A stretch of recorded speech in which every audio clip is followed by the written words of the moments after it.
Tubacexeko lan gatazkan auzipetuek, horien senide eta lagunek Tubacex enpresako langile batzordearen eta erresistentziak hutsaren babesarekin jakinarazi dutenez, ekainaren 15ean eta irailean epaituko dituzte enpresa horretako lan gatazkagatik auzipetu dituzten langile gehienak. Lehen epaiketan ostegunean Gasteizen Tubacexeko langile bat epaituko dute eta 21 hilabeteko espetxe zigorra eskatu dute harentzat 2021eko otsailaren 23an lantegi atarian izandako protesta batengatik. Langile batzordeak gogoratu du, egun horretan ertzainen jarrera orokorrean oso bortitza izan bazen ere, arratsaldean areagotu egin zela naiz eta mobilizazioaren istiluak amaituta zeuden. Eta orduan atxilotu zutela langile hori. Gainera, ertzaintzak betirako lesioa eragin ziola besoan gaineratu du. Kaixo, eguerdion, ostegun honetan eta irailean epaituko dituzte Tubacexeko lan gatazkan atxilotutako langileak. 4 urte eta 7 hilabete arteko espetxe zigorrak eskatu dituzte Tubacexeko auzipetuentzat. Hala, langile batzordeak ertzaintzak izan zuen jokabidea salatu du eta protestak iragarri ditu auzipetu guztiei babesa emateko. Atzo elkarteratzea egin zuten eta ekainaren 15ean epaiketaren egunean ere protesta egingo dute, Aiara Durreta. 20 urte baino gehiagoko espetxe zigorrak eskatu ditu fiskaltzak Tubacexeko lan gatazkan auzipetutako langilei. Ostegun honetan epaiketa izango da Gasteizko auzitegian eta langileari babesa adierazteko eta bere absoluzioa aldarrikatzeko protesta egingo dute epaitegiaren atarian 9:30. Hurrengo epaiketak irailean izango dira, baina momentuz egunak zehazteke daude. 4 urte eta 7 hilabete arteko espetxe zigorra eskatu dute auzipetuentzat eta langile batzordeak gogoratu du egun horietan ertzaintzaren jarrera oso bortitza izan zela eta muntai poliziala ere salatu du. Hala, langilei babesa adierazteko protestak iragarri dituzte. Polizia espainolak migratzaileak atxilotzeagatik jaiegunak eskainiz izana salatu dute Irunen. Agente jauna zenbat balio dutunik lelopean protesta egin dute Irungo harrera sareak deituta. Poliziaren buruzagaitzak konpentsazio egunak eskaini zizkien Irungo atzerritarren eta mugen brigadako agentei uztailaren lehenetik aurrera migratzaileak atxilotzearen truke. Polizia sindikatu baten salaketaren ondorioz, agindua baliogabetu eta berau sinatu zuen inspektorea zigortua izan bada ere, arrazismoak polizia espainolean duen hazkundearen erakusgarri da. Eta sindikatu guztiek hartu dute parte Michelineko 4. greba egunean. Ekainaren 9an Michelineko lantegi guztietako ordezkariak eta sindikatuak bildu ziren. Gasteizko gehiengo sindikalak iragarri zion zuzendaritzari ez zuela onartuko egindako azken proposamena eta eskatu dio mahai negoziatzailea biltzeko. Negoziazioek aurrera egiten ez badute, ekainaren 19an eta 23an greba egingo dute Michelineko lantegi guztietan. Eta Euskal Eskola Publikoaren aldeko aldarriek bete dituzte kaleak ostiralean. Izan ere, EIGE eta Euskal Eskola Publikoa zarro oso kritikoak izan dira lege proiektuarekin. Salatu dutenez, lege proiektuak hezkuntza sistema publiko-pribatua betikotzen du. Gainera, haien ustez, ez du urratsik egiten euskalduntzean eta ez du segregazioari aurre egiteko neurririk hartzen. Ikasleen euskalduntzean, aurrerantzean ere, erreferente izango den eskola publikoa defendatu dute. Gauzak horrela, ezezko borobila ematen diote testuari. Eguneko titularrak aipatuta, heldu diezaiogun eguneko gai nagusiari. Ostegun honetan eta irailean epaituko dituzte Tubacexeko lan gatazkan atxilotutako langileak. 4 urte eta 7 hilabete arteko espetxe zigorrak eskatu dituzte Tubacexeko auzipetuentzat. Hala, langile batzordeak ertzaintzak izan zuen jokabidea salatu du eta protestak iragarri ditu auzipetu guztiei babesa emateko eta atzo elkarteratzea egin zuten. Ekainaren 15ean epaiketaren egunean ere protesta egingo dute. Tubacexeko greba mugagabearen testu inguruan antolatutako mobilizazioen harira 7 pertsona epaituko dituzte eta fiskaltzak guztira 20 urteko kartzela zigorrak eskatu ditu haientzat. Akusatuak mobilizazioetan identifikatutako, salatutako eta atzilotutako herritarrak dira. Horietako batzuk Tubacexeko langileak dira, baina baita aiaraldeko bizilagunak ere. Alde batetik 3 langileri 36, 21 eta 18 hilabeteko espetxe zigorra ezarri dizkiete. Desordenak eta agintaritzaren kontrako erasoak leporatuta.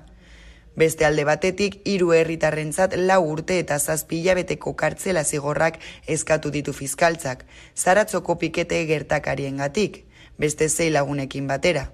Horrekin lotuta 2022ko azaroan Aintzanen Mendia epaitu zuten eta azkenean absolbitu zuten. Gauzak horrela, LAB sindikatuak kriminalizazio estrategia dela salatu du eta prozesu judizialen auzipetutako guztiak absolbitzeko eskatu du. Horretarako igandean ekainaren 11an agerraldi masiboa antolatu dute Laudioko lantegiaren aurrean, eguerdiko 12etan. Laneko arroparekin bertaratzeko deialdi berezia luzatu dute.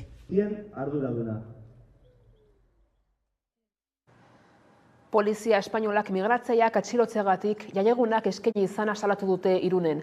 Agente jauna zenbat balio dutunik lelopean, protesta egin dute Irungo Harrera Sareak deituta. Pertsona migratzaileak atxilotzeagatik, ehizatzeagatik, Irungo komisaldegian poliziak saritzeko neurria ezarri nahi izan dutela. Oso albiste kezkagarria eta larria. Pertsona migratzaileen oinarrizko eskubideak ez errespetatzea ez da berria bidasoaldean. Baina ezin gara izugarrikeria hauetara ohitu. Ez da bidezkoa, ez da legezkoa ere. Beraz, Irungo Harrera Sareak herritarrei eskatzen die neurri larri hauei aktiboki erantzutea. Dagokien ministerioari eta arduradun politikoei gertaera larri honen erantzukizunak argitzeko eta behar diren dimisio guztiak emateko. Modu berean, erakundeei eta poliziari gogorarazi nahi diegu ez daudela giza eskubideen eta legediaren gainetik. Eta arrazismoaren aurka borrokatzeko. Beren agenteak behar bezala prestatuz. Inor ez da ilegala. Zirkulazio askatasuna behar dugu eta eskatzen dugu. Mitxelineko 4. greba egunean sindikatu guztiek hartu dute parte. Ekainaren 9an Mitxelineko lantegi guztietako ordezkariak eta sindikatuak bildu ziren. Gasteizko gehiengo sindikalak iragarri zion zuzendaritzari ez zuela onartuko egindako azken proposamena. Hori dela eta mahai negoziatzailea biltzeko eskatu dio. Negoziazioek aurrera egiten ez badute, ekainaren 19an eta 23an greba egingo dute Mitxelineko lantegi guztietan. Mitxelineko langileek 4. greba eguna egin dute astelehen honetan. ELA, LAB, PSK eta CGT sindikatuek zabaldu dute deialdia. Baina astelehen honetako grebak Komisiones Obreras, UGT, CESIF eta CCM sindikatuen babesa du. Hau da, gehiengo sindikalaren babesa. Ostiralean Mitxelineko zenbait lantegiko sindikatuak eta ordezkariak bildu ziren Burgosen. Bertan Gasteizko lantegiko gehiengo sindikalak adierazi zuen ez zuela onartuko zuzendaritzaren azken proposamena. Gauzak horrela aurreko egunotan gutxiengo sindikalak antolatutako mobilizazioekin eta grebekin bat egin zuen. Gehiengo sindikala osatzen duten sindikatuek lan hitzarmena berriz negoziatzea eskatu diote zuzendaritzari. 3 eguneko epea ezarri dute mahai negoziatzailea berriz biltzeko. Hau da, astearte honetan data bat zehaztu beharko lukete. Gure posizionamendua kontrakoa zela, esan genion, eta 3 egun eman genizkion berriz eseritzeko eta negoziatzen jarraitzeko. Asteartean azkenengo eguna da eta suposatzen dugu propuesta berriren batekin etorriko dela. Negoziazioek aurrera egiten ez badute, sindikatuek iragarri dutenez ekainaren 19an eta 23an greba egingo dute lantegi guztietan. Izan ere, larunbatean eta astelenean, Gasteizen ez ezik Mitxelineko lantegi guztietan greba egin dute. Hori bai, azpimarratzekoa da, greba zoilik egingo dutela negoziazioa apurtzen bada. Azken proposamenean, Mitxelinek 112ko soldata eskaera eskaini zuen datozen 4 urteotan. Sindikatuek nahi dute ordea soldatako kontzeptu guztiak inflazioarekin lotzea. Horrekin batera lanaldia eta behin-behinekotasuna murriztea eskatu dute. Bestetik, Euskal Eskola Publikoren aldeko aldarriek bete dituzte kaleak ostiralean izan ere, EIGE eta Euskal Eskola Publikoa zarro oso kritikoak izan dira lege proiektuarekin. Salatu dute hezkuntza sistema publiko-pribatua betikotzen duela, Euskalduntzean ez duela urratsik egiten eta segregazioari aurre egiteko neurririk ez duela proposatzen. Ikasleen eskalduntzean aurrerantzean ere, erreferente izango den eskola publikoa defendatu dute. Gauzak horrela ezezko borobila eman diote testuari.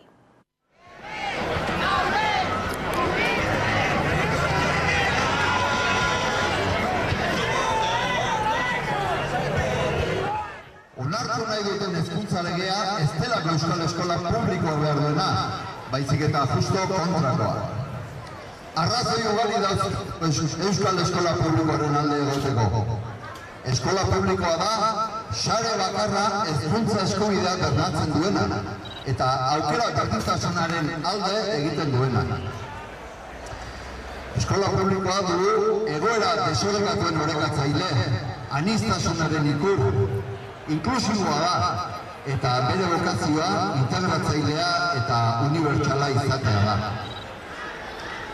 Euskal eskola publikoak euskera du ardatz, eta ikasle gehien euskalduntzen duen sarea da.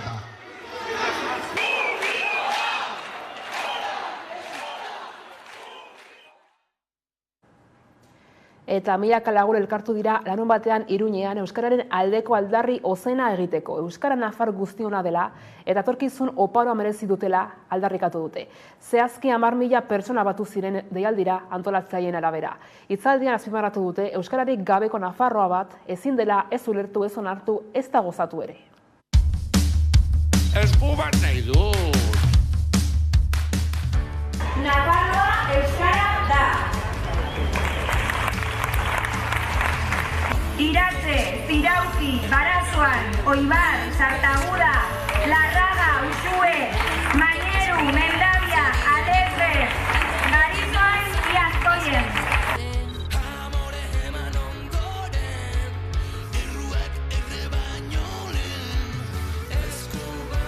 Goiza primerakoa eta oraingo mobilizazioa ikusten duzuen bezala oso jendetsua, ia 10.000 pertsona edo 10.000 pertsona inguru. Eta, oso pozik, ez? Behin da berriz esaten duguna errepikatzen dugu.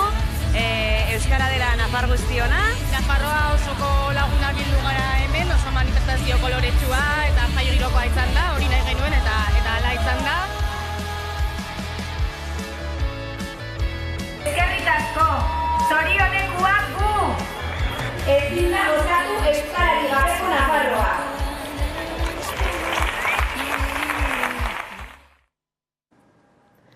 Bestetik, Bilduk prentsaurrekoa egin du gaur Iruñako egoitzan eta udaleko negoziaketak zertan dauden azaldu du. Gogora dezagun, Bildu izan dela indar aurrerakoien artean bozka gehien lortu dituen alderdia. Zentzu horretan Joseba Asironek PSN-eri printzipio demokratikoa errespeta dezan eskatu dio. Gure lankide Leire prentsaurrekoan izan da, konta eguzu. Astebete falta da Iruñeko aginte makila nork izanen duen erabakitzeko. Momentuz, PSN-ek tinko jarraitzen du Bilduri egin dion betoarekin, eta beste indar aurrerakoiekin eratu nahi du udala. Zurrunbiloaren baitan, bigarren aldiz elkartuko da Bildu PSN-erekin. PSOEk betoa kentzen ez badio Bilduri, Asironek errandu, eskuinak gobernatuko duela Iruñean. Hori da nik neure buruari ere galdetzen dio gana. Nola da posible 4 urte hauetan indar ezberdinak, oso ezberdinak izan diren indarrak, ez? Sekulako lana elkarrekin egin eta gero, nola orain norbaitek zalantzak izan ditzake, ia Euskal Herria Bildu bide lagun fidagarria den lan hori egiteko.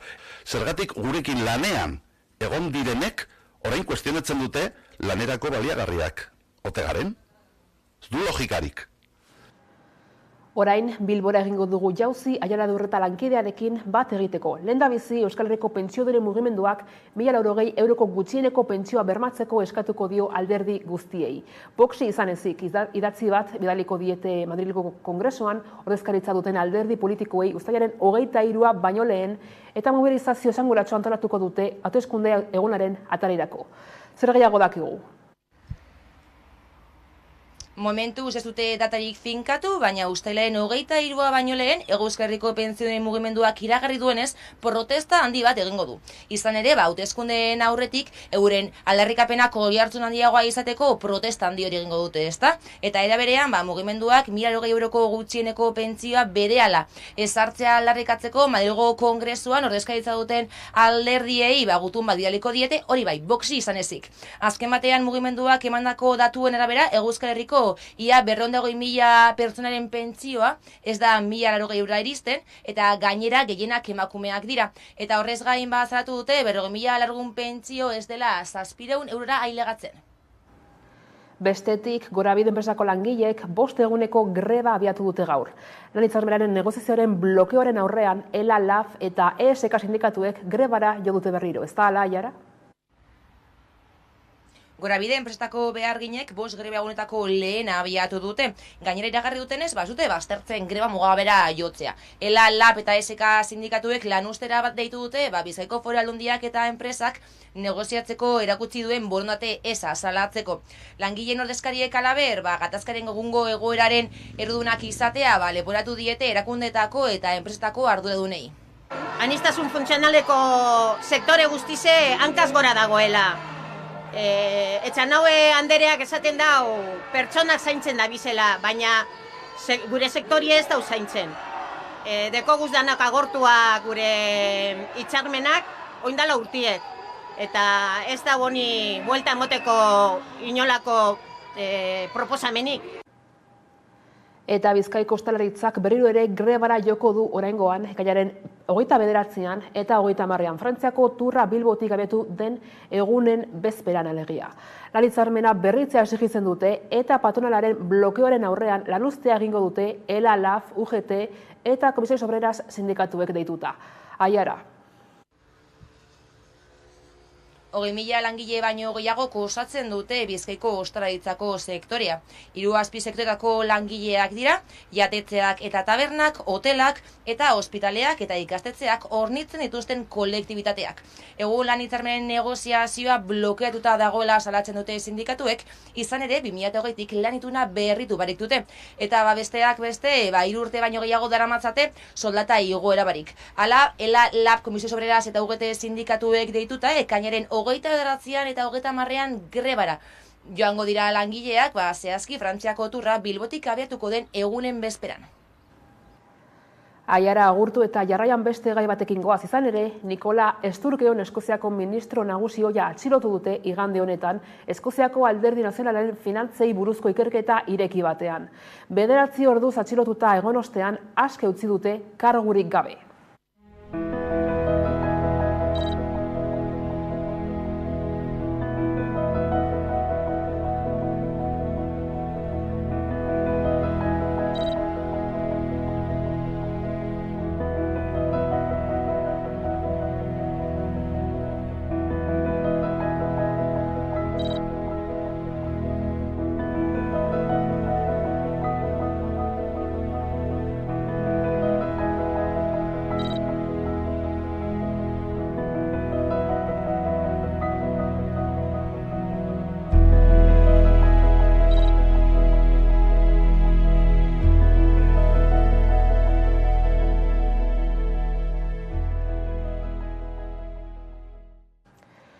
Eta martxoan hegazti gripe kasuen berakadak hegazti azleak lasaitu zituela ematen bazuen ere, maiatzean berriz ere gogor jo du hegazti gripeak Aturri ibarrean.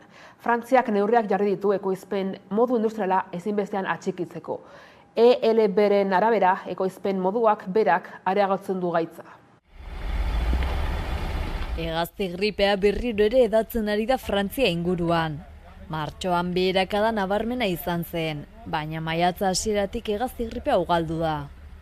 Okzitaneako Gers eta Landetan abiatu da gripea, Lot eta Garano eta Biarnoraino zabalduz. Ondorioz, 900.000 hegazti dituzte dagoeneko hilabete baino gutxiagoan. Hegazti gripeak espezie guzti eragin diezaieke eta galera ekonomiko larriak eragiten ditu hegazti sektorean.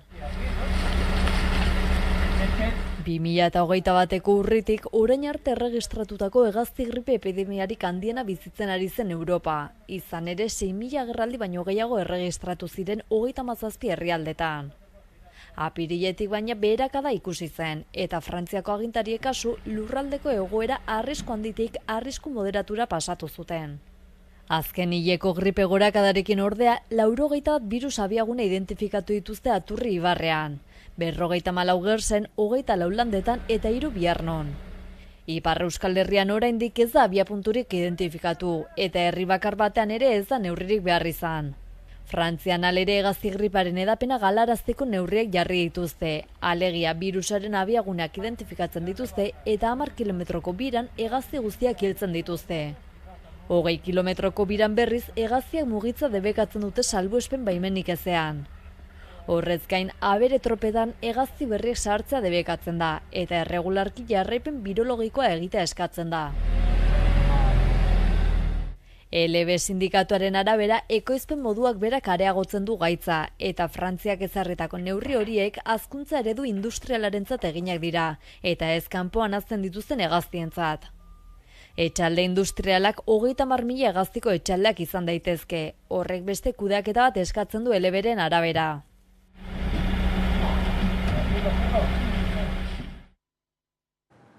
Zaldibarko auziaren harira zabortegien jabea zen Berter Recycling enpresako arduradunek Durangoko epaitegian deklaratuko dute datorren ostegunean. Egun horretan Zaldibar argitu plataformak epaitegiaren aurrean elkarteratzeko deia zabaldu die herritarrei. Zaldibarko zabortegiaren jabea zen Berter Recycling enpresako arduradunek Durangoko epaitegian deklaratuko dute ostegunean, ingurumenaren kontrako delituak aztertzen dituen auzian. Egun horretan goizeko 11:30 Zaldibar argitu plataformak epaitegiaren aurrean elkartzeko deia egin du. Atzera begira jarriz, 2020an gertatutako luiziak 2 auzi ireki zituen. Bata ordea 2021 batean itxi zen, fiskaltzak eta auzipetuek sinatutako akordioarekin. Berter Recycling enpresako ordezkariak zuhurtzeari gabeko hilketa delituarengatik kondenatu zituzten, eta akordio bat egin zuten fiskaltzarekin eta zabortegi amiltzean hil ziren langileen familiekin. Alegia Joaquin Beltran eta Alberto Sololuz ere senidekin. 6 hilabeteko espetxe zigorra ezartzea adostu zuten 3 aldeek, eta ez zuten kartzelara sartu behar izan. Bigarren auziari dagokionez ingurumenaren aurkako delituagatik irekitakoa Durangoko lehenengo instrukzio auzitegiaren eskutan dago. Auzibide honek Jaurlaritzako zenbait teknikariren ardurak ikertuko ditu, baina Zaldibar argituk eta Euskal Herriko eskubide sozialen kartak iritzi diote instrukzioa luzeegi doala. Hondamenditik 3 urte eta 4 hilabetera Eusko Jaurlaritzako inork ez du deklaratu epaiaren aurrean. Gaineratu dute hainbeste denbora eta gero Eusko Jaurlaritzako inor epaitegitik igaro ez izanak berak lausotu egiten duela haien erantzukizuna hondamendian, zuritu egiten duela, 2. edo 3. mailako abalitz bezala. Durangoko epaitegiak 2 aldiz deitu ditu Jaurlaritzako teknikariak deklaratzera, eta bietan bertan behera geratu da saioa, azkena apirilaren 20an, epaitegietako grebaren ondorioz. Hori ala hurrengo hitzordua ostegunan dute Durangoko epaitegian.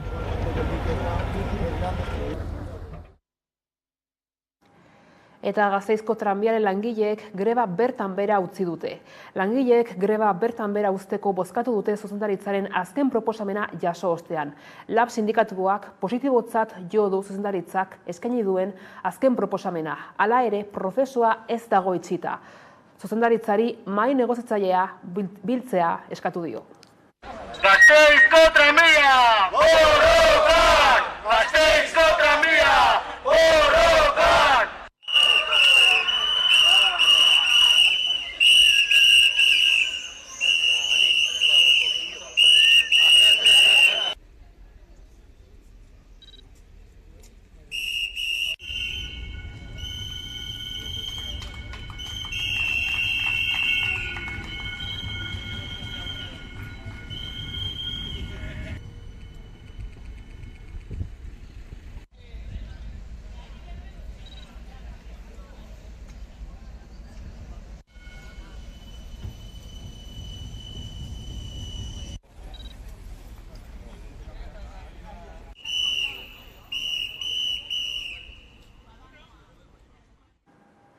Eta milaka lagun bildu dira igandean Olarizun Araba euskaraz ospatzeko. Aurten aguraingo lautada ikastetxearen alde egin dute ekitaldia eta euria egin arren jende asko hurbildu zen egun handiaz gozatzeko. Ekin euskaratik ekin, sorgaletik ekin, elkarrekin, Araba euskaraz ekin, ekin euskaratik ekin, sorgaletik ekin, elkarrekin, Araba euskaraz ekin.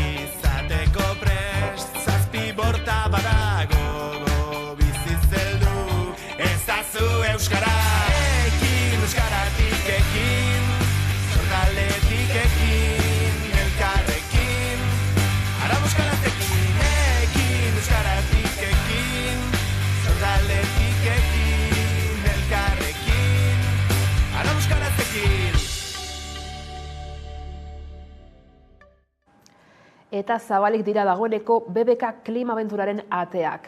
BBK Klimabentura Urdaibaiko biosferaren erdi-erdian kokatzen den esperientzia parkea da. Aldaketa klimatikoari buruz sentsibilizatzea eta kontzientziatzea da proiektuaren helburu nagusia. Ekainetik irailera bitarte zabalik izango da. Tirolina, escape rooma eta intsektuen hotela aurkituko ditugu parkean besteak beste.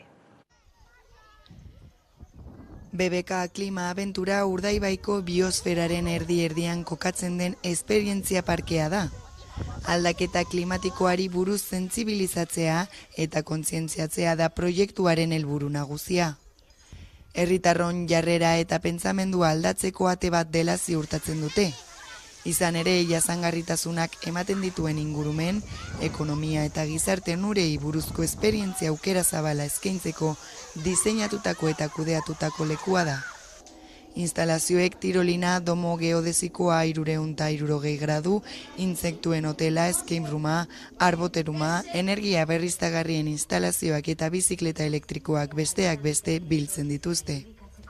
Familia guztiarentzat pentsatutako abentura parkea da, gainera maskotak sar daitezke lotuta badaude. Gutxi gora bera 2 orduko bizita da, baina bakoitzak nahi duen denbora izan daiteke parkean. Sarrerak salgai daude, 18 eta 65 urte bitartekoentzat 8 euro dira, 6 eta 12 urte bitartekoentzat 5, eta 13, 17 eta 65 urte baino gehiagorentzat 6 euro. Ekainean asteburuetan joateko aukera dago, uztailetik irailaren 3 arte berriz, astelehenetik igandero irekita dago. Eta Iruñean asteburuak festa girorako parada handia ekarri du. Auzoetako festak, zorionekoak ekimena eta txirrinkora bizikleta topaketa. Hala ere tamalez, Rotxapeako mugimendu feministak eta jai batzordeak asteburuan izan ziren eraso sexistak salatu dituzte. Asteburuak agenda potoloa ekarri du Iruñean eta festa giroa nagusi izan da. Errotxapean, Lezkairu eta Sarrigurengo festak izan dira. Zorionekuak aldarri eta jai giroko eguna ospatu du larunbatean, eta hori guztia gutxi balitz bizikleten masa kritikoak txirrinkona asteburu topaketa antolatu du. Penintxula Iberiko lagun guztiek hitzordua egin zuten bizikleta biziaren erdigunean paratu eta bertze bizi eredu bat aldarrikatu asmoz. Hitzaldiak, bizikleta tuneatu eta konpontzeko tailerrak, bike poloan asteko astapen tailerra, zizkamizkak eta otorduak. Baina batez ere masa, musika eta bizikleta ezker eskuin hiriko zokoetan barrena. Tamalez, asteburu alaiaren alde iluna ere ikusgai izan da Errotxapeako jai esparruaren antolatzaileek egin duten salaketan. Itu, Mikel, Imanol, Arit, Jon, Xabi, Aitor, Juan, Josu, zu eta zu. Zuek duzue zeregina.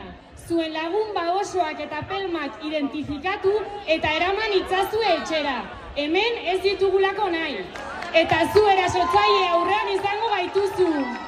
bat gauean txoznagunearen itxiera aintzineratu behar izan zuten, izandako hainbat eraso sexistengatik. Festa gazi-gozoa hortaz, Iruñean.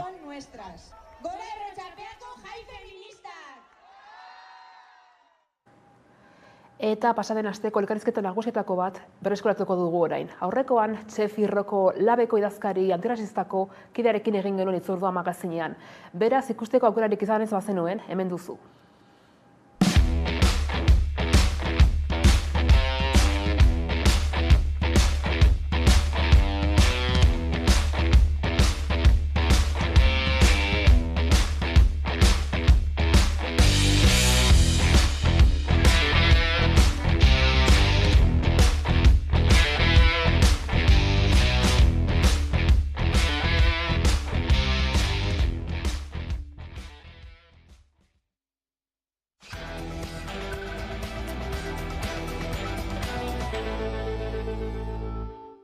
Amabiterdiak pasata iritsi zaigu eguneko elkarrizketa nagusiari heltzeko unea, eta horretarako hemen dugu gurekin Josefina Rokom, labeko idazkari antiarrasista, ondo etorri.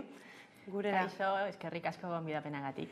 Eta tira ez, iazko ekainean, berazken kongresuan labek onartu egin zuen ez, idazkaritza antiarrazista bat eratzea bera, iritsi eginda eta zu izendatu zaituzte idazkaria ez, arlo berri horretan nola heltzen diozu erronka berri honi? Bai, pasaden biltzar nagusian labetik erabaki genuen idazkaritza berri bat garatzeko, gure asmoa da langileren migratu eta razializatuaren egoera ezberdinak ondo erantzuteko sindikal tresna bezala bere eskubideak eta antolakuntza kolektiba hobeto kudeatzeko.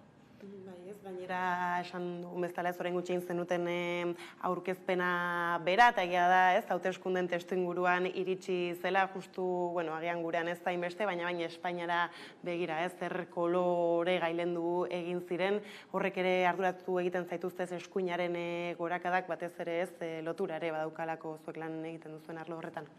Bai, zoritxarrez, munduko mailan, Europako mailan eta Espainia mailako ere argazki oso txarra da. Gaur egun eskuinako arrakada, fasismoan eta arrazakeria gero eta gehiago erreproduzitzen ari dute jendarte esparru guztietan. Egia da, Euskal Herrian beste egoera daukagu, baina adi egon behar gara tendentzia hori aurre egiteko eta tresnak eraikiko behar dugu elkarrekin erantzun kolektiba bat emateko. Gainera, horrekin lotuta ere badago ez, nola gaur bertan ikusi dugun albistea, Espainiako poliziak jaiegunak eskaini dituela ez, Irunen atxilotutako migratzaile kopuruaren arabera ez, agertzen zen agirian nola X migratzaile kopuru atxilotzagatik, beste hainbeste jaiegun izan, ez nola erreparatzen diozue halako erasoei bere horretan? Zoritxarrez, gaurko albiste ez da gauza berria guretzat. Egunero, administrazioetik, poliziatik, arrazismoak erreproduzitzen dute. Eta, egia zan, beldurra ematen dit, zelako impunitatea maila, premio eta kastigo logika horiekin funtzionatzen dute. Ez da gauza berria, hainbat Euskal Herriko lekuetan, eragile sozialetik, salaketak egiten ari dute, abuso polizialaren aurre egiteko, kontrolean perfil etnikoa razialagatik, eta, bai, Irunen Daiako muga, baina herriko auzoetan eguneroko gauzak da. Solo falta da San Franciscora joateko eta, zoritxarraz, da egoera oso preokupantea eta azkenean da gaurko jendarteko sintoma bat da. Gu sindikatu bezala, adi egon behar gara eta salaketa hori oso importantea dira, ez? Azkenean, pertsona guztiak eskubide guztiak izan behar dute, baina arrazismoarekin, abusuekin, arazoekin oso erronka handia daukagu. Aipatzen zenuen bezala, ez dira gauza berriak, baina tira, ez, horren aurka ekarpena egiteko ere, ez, hor da sortu berri duzuen idazkaritza. Konta iguzu, Josebina, zeintzuk diren, ez, idazkaritza berriaren bete behar nagusiak? Bueno, gure asmoa da egoera ezberdinak, zapalkuntzak ezberdinak, eta kapitala eta patronala txantaiak ondo irakurtzeko eta langile migrante eta razializatuekin erantzun kolektiba lantzeko. Bai antolakuntza kolektiba, ekintza soziosindikala eta bai gure etxe barruan sindikatu guztietan tresna antirrazista edo betaurreko antirrazistak bustitzeko. Azkenean, gu sindikatu bezala, ardura politika bat daukagu, eta guretzat oso garrantzitsua da tresnak erabilgarriak eraikitzeko eta langileekin eta proiektu guztiekin lantzeko konpromisoekin. Aipatzen genuen hasieran ez, nola orain dela urtebete hartu zen hause sortzeko erabakia, zergaitik edo nolakoa izan da prozesua ez, ona heltzeko? Egia da, gaur egiten ari gara idazkaritza berriari buruzkoa, baina ez da ondorio magiko bat, ez? Ez da zerotik. Azken urteetan, Euskal Herria leku ezberdinetan eta sektore ezberdinetan prozesoak eta borrokak oso potenteak egon ginen, laguntzen, eta prozesoan bertan langile migrante eta razializatuan gero eta gehiago presentzia daukate. Eta, gu sindikatu bezala zorga koloniala bat daukagu eta gure asmoa da erreparatzeko, baina zorgaren apartez gu rekonozituko behar dugu ekarpena soziala eta politikoa langile horiek egiten ari dute egunero Euskal Herrira. Orduan, ikuspuntu hortik, guretzat oso importantea da langileek eta borrokak hori ikasteko, eta, sujeto politiko eta sujeto protagonista bezala sindikatu barruan bere lekua emateko. Hainbatetan aipatu duzuen bezala ez asmoa baita antiarrazismoa sindikatuan modu transversalean egotea nola egin daiteke hori izan ere ez, bada berritzailea ere.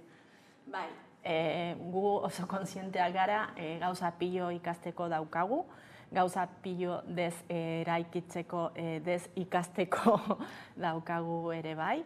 Idazkaritza antirrazista edo sindikalgintza antirrazista lan potentea egingo dugu, edukiko dugu langile migrante eta razializatuekin, baina ez bereziki berarekin. Guztiok gure egunerokotasunean erreproduzitzen dugu beldurrak, aurreiritziak, arrazismoak, eta daukagu aurrera begira ibilbide luzea, lan pilo egiteko, elkarrekin, bakoitzak bere buruaekin, eta kolektiboan, egoitzetan, esparru guztietan antiarrazismoa bustitzeko, eta eskubidea guztientzat, antolakuntza guztientzat bultzatzeko. Azkenean, gure ustez, bai feminismoekin erabaki genuen ere idazkaritza feminista bat sortzeko orain dela urte batzuk, eta orain gaude ez, idazkaritza antirrazista bultzatzen ere bai, gu erabaki honekin sindikatu hobeto edo bide hoberena joaten ari gara, ez? Koherentziagatik eta justiziaren alde joateko. Bai, ez eta sortzen diren beharretatik horrexegatik esaten didazu ere ez nola lan potoloa baden egiteko, ez? Nondik hasi edo nola funtzionatuko duzu ez, erronka berri hauei heltzeko? Gure, idazkaritza honekin gure asmoa da lan hori nortasuna bat emateko azpiegitura, sindikatuaren azpiegitura osoa, gure sindikatoa handia da, jende piloa gaude, federazioak, idazkaritzak, arloak, eta asmoa da, modo transversala edo zeharlerrotasunaren ikuspuntotik lantzeko. Daukagu idazkari bat, lantalde bat, asmoa da langile migratu eta razializatuaren sare bat lortzeko, eta gero, pertsona guztiak, ardura ezberdinekin eta leku ezberdinetik bere konpromisoa hartzen ari dute, lan ildo hori aurrerantz emateko. Bai, ez bainera plan estrategikoa, ez, baduzue pentsatuta, ardatz nagusi ditu, oker ez banabil zeintzuk dira horiek? Bai, oso pozik gaude, ja daukagu erabaki politika bat, eta daukagu plan bat. Gainera daukagu gure lehenengo plan antirrazista bat, plan hori da prozeso kolektibo ondorio bat, egin genuen prozeso parte hartzaile bat, eta gure asmoa da, udan ondoren ja pauso zehaztuta emateko 4 dimentsioen modo paraleloan eta integralean landuko ditugu. Alde batetik guretzat oso importantea da, oinarria bezala, kontzientzia sindikal antirrazista pulsatzea, guztiok, gure egunerokotasuna erreproduzitzen gara elementoak arrazistak, aurreiritzeak, beldurrak, eta oso importantea da tresnak erabiltzea, identifikatzeko, deseraikitzeko. Azkenean gu egunero egiten ari gara lab, eta gure irekitasuna importantea da hori elemento negatiboak desmontatzeko. Gero langile migrante eta razializatuari bere leku propioa emango digute, diegu, sare sindikala antirrazista langile migrante eta razializatuekin artean elkar ezagutzeko, errekonozitzeko, artikulazioa egiteko, ez geto bat bezala baizik eta esparru propio bat gero eta gehiago federazioetan, borroketan, presentzia eta parte hartzea handiagoa joaten ari dute. Esandakoa bere aportazioa, bere ekarpena guretzat oso importantea da. Gu gaur egun hitz egiten ari gara sindikalismo berriari, eta hori da sindikalismo berria, ez? Langile, zapalkuntza ezberdinetik, egoera ezberdinetik, antolakuntza kolektiba egiten ari dute. Bigarren dimentsioa da, kontzientzia lortzeko, aurrera begira daukagu erronka horrekin, baina oso importantea, egitura osoan antirrazismoa lurreratzeko. Gure egunerokotasuna funtzionamentura, kanala, komunikazioak, oso importantea izango da, azpiegitura birpentsatzeko eta birmoldatzeko langile guztiak gonbidatuta sentitzeko labera sartzeko. Eta, kasu honetan, formakuntza eta prestakuntza tresna politikoa eta teknika oso importantea da. Hasiko gara formakuntzako prozesoekin eta bitartekoekin, lantzeko liberazioa guztiekin, langile migrante eta razializatuekin eta afiliazioa osoaekin.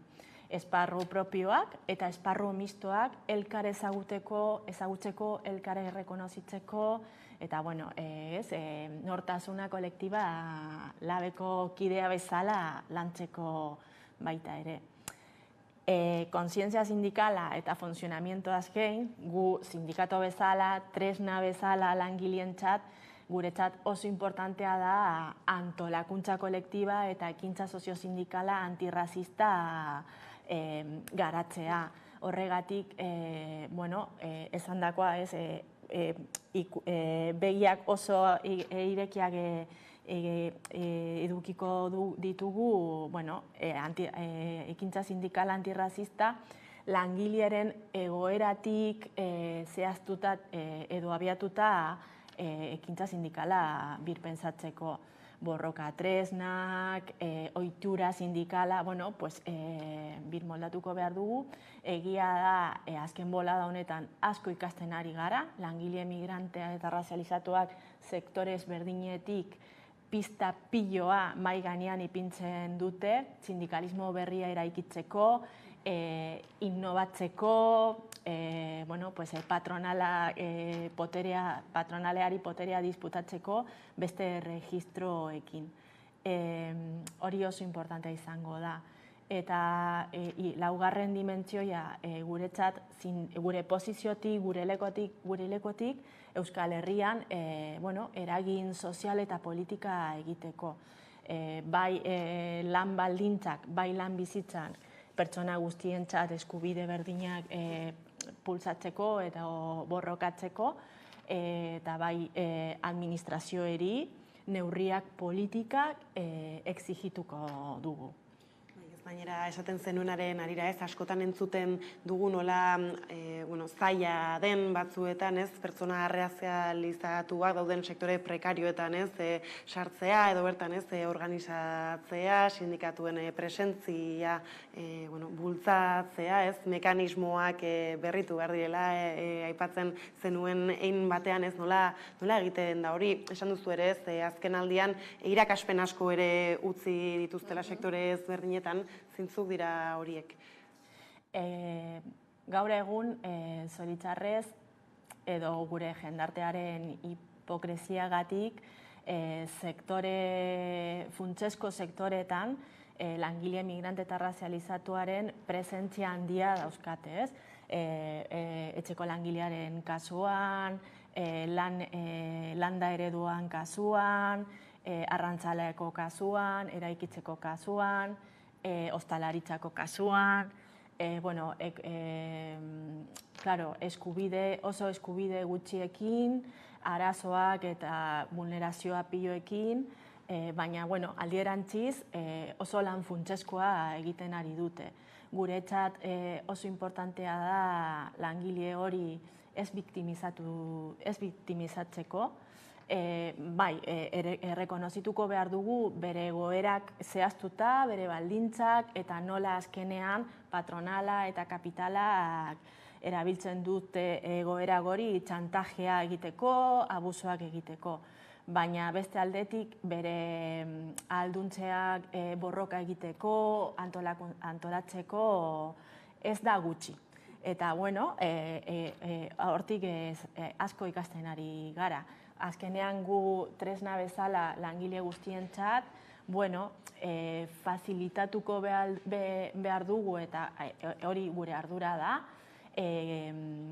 baldintzak langile hori protagonistak sentitzeko eta antolatzeko.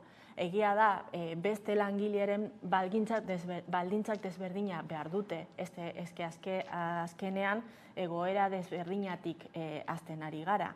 Baina hori ez